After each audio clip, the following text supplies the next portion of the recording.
So in this video you get to see me paint a nice piece down in the Graffiti Tunnel where we painted the Halloween production in the last video. So yeah, I get to paint alongside some cool guys and a girl that were basically having a random little jam. Unfortunately I didn't really capture any of their pieces and paintings, but I did have a few cool conversations with some new people. So yeah, all in all, a very good day. I hope you enjoyed this video.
So that is it for this video.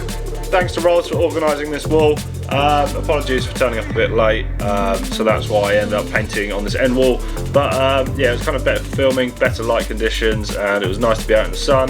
So yeah, anyway, that is it for this video. Please subscribe if you haven't already. Give this video a thumbs up because that always helps. Drop a comment, tell me what you thought about this piece. I enjoyed doing the little drop shadow things across the letters. I need to do that more often. That was nice. I enjoyed the colours, they worked out really nice. Just the drop shadow on the background should have been more of a contrast or bigger bits of shadow to emphasise the shadow. But anyway, enough of me rambling on. Do all that stuff, subscribe, give this video a thumbs up and drop a comment. Thanks for watching, see you in the next one.